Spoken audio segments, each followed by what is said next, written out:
This is a point to be noted, Your Honor. This is a clear case of discrimination. जब ये माँ हर उस rule के साथ अबाइड करने के लिए तैयार है और डिस्क्रिमिनेशन एक कानूनी जुर्म है. That is all, Your Honor. Mrs Bose, क्या आप स्टूडेंट्स की इंटरव्यूज और टेस्ट के अलावा पेरेंट्स की इंटरव्यूज पर भी इंसिस्ट करते हैं? जी हाँ. क्यों? ताकि हम उन पेरेंट्स के बच्चों को एडमिशन दें जो एजुकेशन ओरिएंटेड हैं और एजुकेशनल स्टैंडर्ड्स में बिलीव करते हैं. तो क्या ऐसी माँ जो अपनी बच्ची के एजुकेशन के लिए सब कुछ सैक्रिफाइस करने के लिए तैयार है, यहाँ तक कि अपने शरीर की बलि देने के लिए तैयार है, क्या ऐसी माँ एजुकेशन ओरिएंटेड नहीं है? पर ये स्कूल बहुत ही हाई स्टैंडर्ड्स मेंटेन करने में बिलीव करता है, योर ऑनर. और स्कूल का स्टैंडर्ड मेंटेन होता है उसमें चुने गए बच्चों से. प्रिंसिपल साहिबा ने भी यही सोचा कि जो माँ अपनी और अपनी बच्ची का पेट भरने के लिए शरीर का सौदा कर सकती है, उसका जिंदगी में क्या स्टैंडर्ड होगा. और ऐसे में उन्हें एडमिशन रिफ्यूज करके इन्होंने क्या गुनाह किया? योर ऑनर, मेरे हाथ में 4 बच्चों की तस्वीरें हैं. मैं कोर्ट से गुजारिश करूंगी कि कोर्ट में से किसी भी आदमी या औरत को मौका दिया जाए ये बताने के लिए कि आज से 25 साल बाद इन 4 बच्चों में से कौन एक प्राइम मिनिस्टर बनेगा, कौन एक अंडरवर्ल्ड डॉन, कौन एक ड्रग एडिक्ट और कौन एक डॉक्टर. इस कोर्ट में कोई है जो ये प्रिडिक्ट करने के लिए तैयार हो?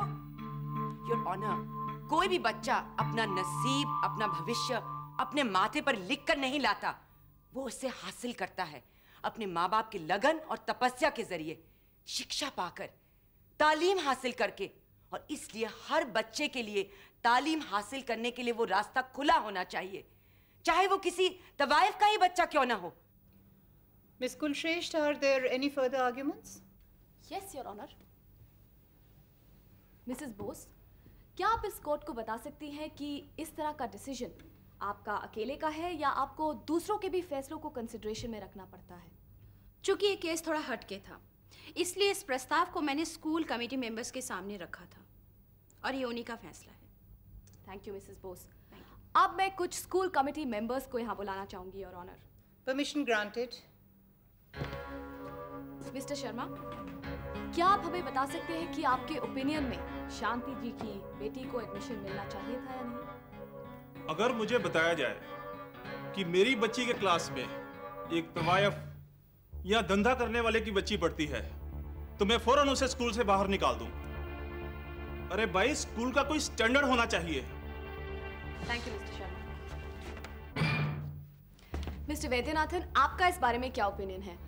देखिए, हम कमेटी के मेंबर हैं. हम हरगिज नहीं चाहेंगे कि हमारे बच्चे ऐसे स्कूल में पढ़ें. हम स्कूल के खिलाफ एक्शन लेंगे अगर ऐसे बच्चे हमारे स्कूल में पढ़ें. Thank you mister Vaidyanathan. Your honour, अब आप ज्यादातर लोगों की राय तो जान ही गई होंगी. अब आपके लिए फैसला करना कोई मुश्किल बात नहीं. कोई भी स्कूल एक चरित्रहीन औरत के सपने पूरे करने के लिए इतने सारे पेरेंट्स को नाराज नहीं कर सकता और ना ही इतने सारे बच्चों के भविष्य या शिक्षा को दांव पर लगा सकता है. अब इस कोर्ट का फैसला किस ओर होना चाहिए, ये शायद मुझे कहने की जरूरत नहीं है. Thank you your honour. Miss Anees, क्या आप अपने क्लाइंट की तरफ से कोई और आर्ग्यूमेंट्स या दलीलें पेश करना चाहेंगी? यस योर ऑनर, लेकिन उसके लिए मुझे कुछ दिन की मोहलत चाहिए. Permission granted. Court is adjourned. जब भी मैं इस केस के बारे में सोचता हूँ तब मुझे लगता है कि उस बच्ची को एडमिशन मिल जाना चाहिए.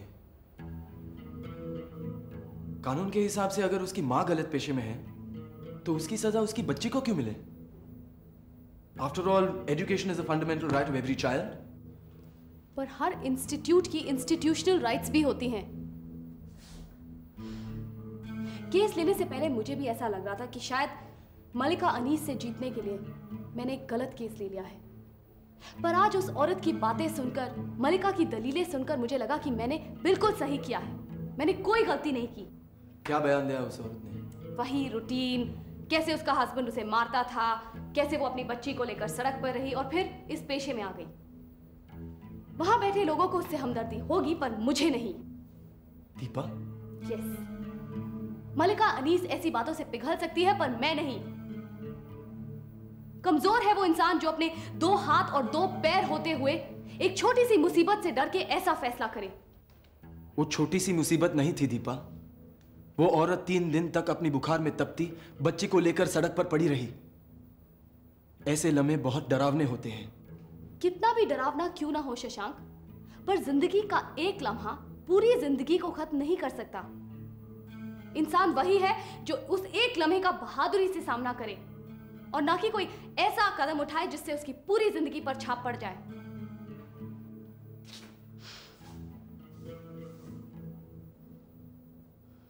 मलिका अनीस, तुम अपनी क्लाइंट से कितनी ही इमोशनल बातें बुलवा लो, जीत तो मेरे फैक्ट्स की ही होगी।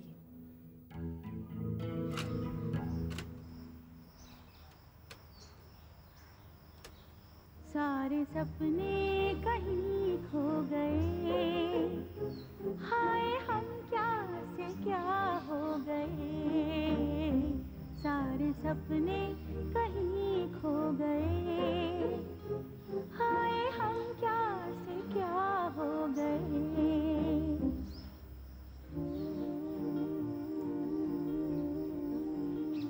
दिल से तन्हाई का दर्द जीता, क्या कहे हम पे क्या क्या न बीता।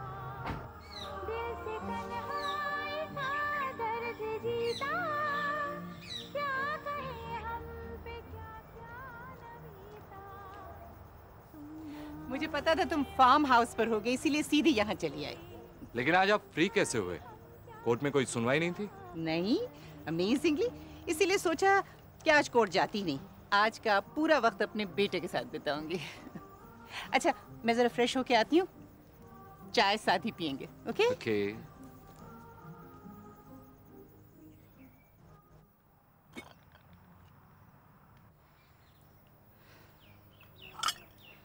आखिर कब तक जिंदगी से मुंह मोड़ के छुपते रहोगे अमिताभ? क्यों? मम्मी, आपको ऐसा क्यों लगता है कि मैं जिंदगी से मुंह मोड़ कर जी रहा हूँ? शांति और अकेलेपन को पसंद करना जिंदगी से भागना तो नहीं है। ये तो मेरा स्वभाव है। तुम्हारा ये रूखापन रचना की मौत की वजह से है अमिताभ। लेकिन मुझे ये बताओ कि इसके बारे में तुम क्या कर सकते हो? है कोई तरीका तुम्हारे पास उसको वापस लाने का? देखो बेटे, जिंदगी आगे चलने का नाम है, पीछे मुड़कर देखने का नहीं। उस गाड़ी में जब एक्सीडेंट हुआ तुम दोनों साथ थे, उसकी मौत हुई और तुम बच गए, इसके लिए तुम अपने आप को दोषी क्यों मानते हो? इससे तो पता चलता है कि शायद मुकद्दर को तुम दोनों का साथ रहना मंजूर नहीं था। और देखो, मेरा काम था तुम्हें समझाना और मैंने समझा दिया।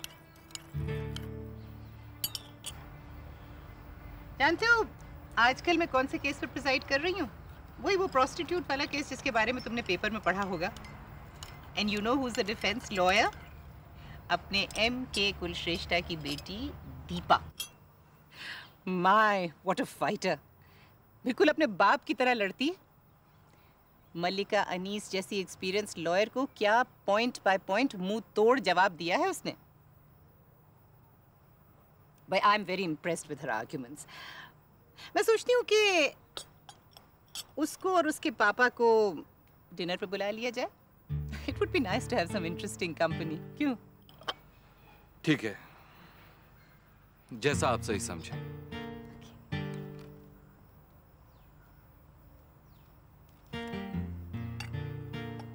हेलो, हेलो, कौन बोल रहा है? Deepa.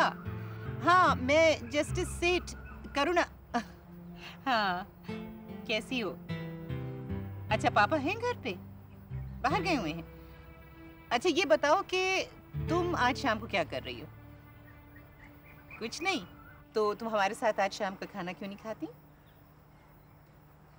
Okay then, we'll see you at 7 o'clock, right? Bye now. अरे आज स्कूल बस लेट हो गई ना? अरे तुमने उस केस के बारे में पढ़ा आज न्यूज़पेपर में? इस बात को तो यही रोकना चाहिए। हम लोग क्या पागल हैं जो इतनी फीस भरते हैं? एक स्टैंडर्ड का स्कूल चाहिए इसलिए ना। अगर उस बच्ची का दाखिला उस स्कूल में ना हुआ तो कल को वो हमारी बच्ची के स्कूल में आना चाहेंगी अरे ये सोचो, बेचारी माँ बेटी जाएंगी कहाँ? जहन्नुम में जाए मेरी बला से। पढ़ाने का इतना ही शौक है तो किसी म्युनिसिपल कमेटी के स्कूल में भर्ती करवा दे। किस लिए खोल रखे हैं गवर्नमेंट ने ऐसे स्कूल? ऐसे ही बच्चों के लिए ना। हाँ भाई, हम सब माएं मिलकर मोर्चा लेके जाएंगे जरूर। कम से कम स्कूल के वातावरण को दूषित होने से तो बचाना है। लो, स्कूल की बस भी आ गई।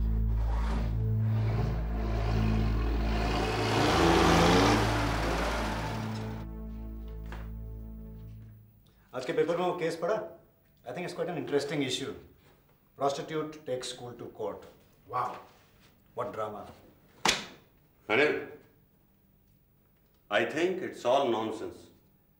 यार, सोसाइटी में कुछ तो दर्जों में फर्क रखना चाहिए। अब ये क्या बात हुई कि मेरी बच्ची एक प्रोस्टिट्यूट की बच्ची के साथ पढ़ती है? इससे तो अच्छा होता कि मैं अपनी बच्ची को घर में ही पढ़ाऊं। ये तो जाती हो गई ना, यानी कि निचले दर्जे के लाचार लोग ऊपर उठने को एस्पायर ही नहीं कर सकते। Now keep your socialist views to yourself, understand? यार, एक इंसान और दूसरे इंसान के बीच कुछ फर्क होता है। तभी तो हमारे पूर्वजों ने ये सिस्टम बनाया था कि ब्राह्मण, शूद्र, क्षत्रिय और वैश्य। ये आज की बात नहीं है, बहुत पुरानी बात है। किस जमाने में रह रहे हो अबे? वो सिस्टम खत्म है, अरसा हो गया है। तो कुछ भी बोल, लेकिन मैं तेरी बात नहीं मानता। तुम देख लेना कि अगर कोर्ट ने उस प्रोस्टिट्यूट के फेवर में डिसीजन दे दिया ना, तो मैं उस जजमेंट को चैलेंज कर दूंगा। यार, आई फील वेरी इनसिक्योर। मेरी बच्ची के माहौल पर मेरा कोई कंट्रोल ही नहीं। इसीलिए कहा था मत कर शादी। ना होता बांस, ना बजती बांसुरी। अब तू भी ज्यादा उछल मत। आज नहीं तो कल तेरी भी शादी हो, तेरे भी बच्चे होंगे। फिर ऐसे डिसीजंस क्या तुझे इफेक्ट नहीं करेंगे? Not a chance. मैं शादी के चक्कर में पढ़ने वाला नहीं हूँ। खाओ पियो मौज करो, यही अपनी पॉलिसी है। इसीलिए तो अपने फ्यूचर प्लान में कहीं शादी का नाम नहीं है। देख लेंगे, अभी तो पूरी जिंदगी पड़ी है। छोड़ ना।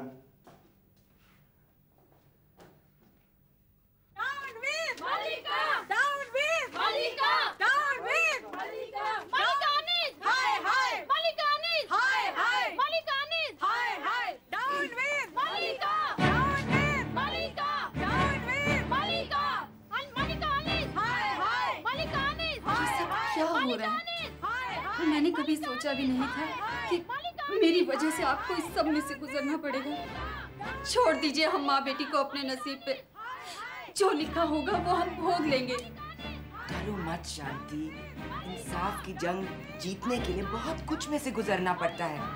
ये भी उस जंग का एक पहलू है। अब जब हम जंग में उतरे हैं तो पीछे नहीं हट सकते। वो सब तो ठीक है, पर मैं... हेलो, यस, मालिका स्पीकिंग। हाँ, तुम्हें वो कैसेट मिल गई ना? गुड। लेकिन उसमें वो सब कुछ है जो मैं चाहती थी? ठीक है, मैं अभी पैसे लेकर पहुंच ही रही थी।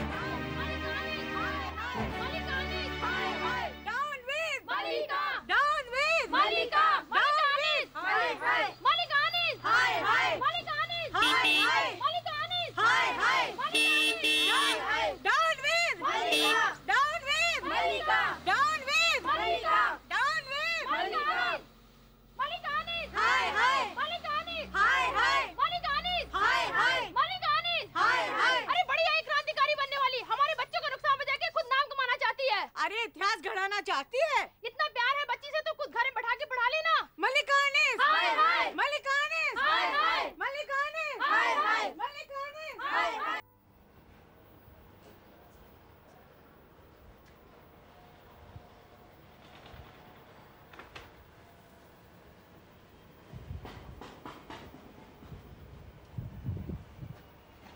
क्या सोच रही हो? मैं सोच रही हूँ शशांक की मलिका के पास जितनी भी दलीलें थी वो सब उसने उस दिन कोर्ट में पेश कर दी थी।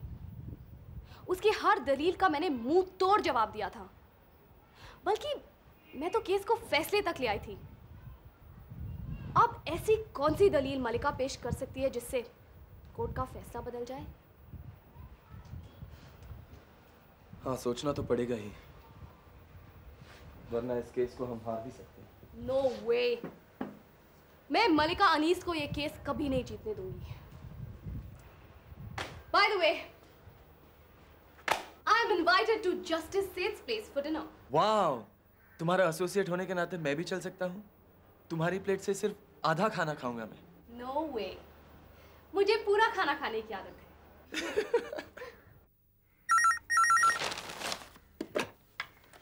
माधव सूरी। बॉस, दीपा जस्टिस सेठ के फार्म हाउस पे आई है। लगता है डिनर का प्रोग्राम है। दीपा जस्टिस सेठ के फार्म हाउस पर? वहाँ क्या कर? लगता है कुछ देर तक रुकेगी। मेरे लिए क्या इंस्ट्रक्शन है बॉस? तो ऐसा कर, तू वहाँ से निकल, मैं वहाँ पहुँचता हूँ। बाय।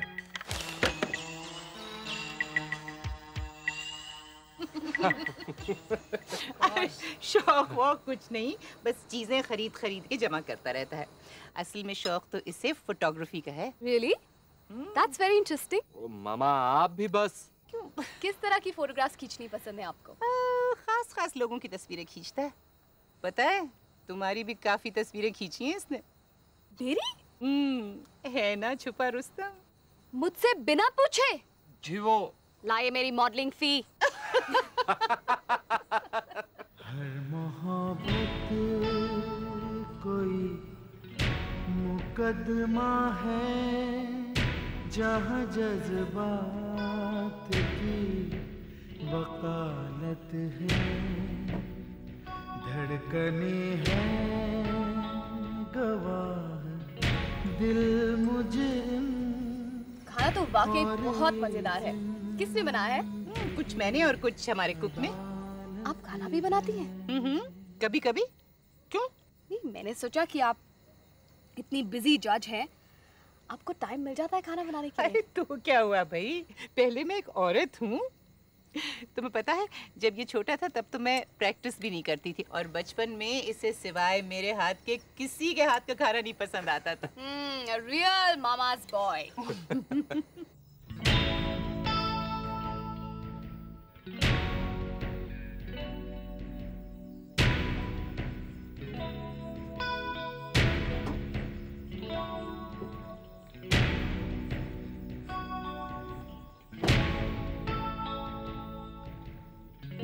और अब मैं अपने लिए एक रिप्लेसमेंट की तलाश में हूँ। Why not? और कौन से केसेस लड़ रही हो तुम?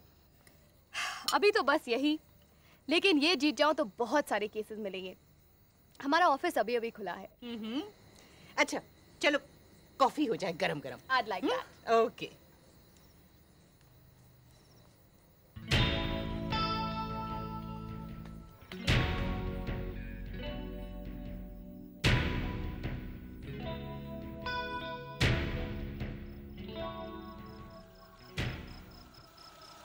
फैसले करती है ऐसे ये जिंदगी, कोई अदालत हो जैसे ये जिंदगी, ये है भला। सॉरी माधव, लेकिन मैं तुम्हारे पास नहीं आऊंगी। जो ठेस तुमने मुझे पहुंचाई है वो माफी के काबिल नहीं है। कोई अदालत हो जैसे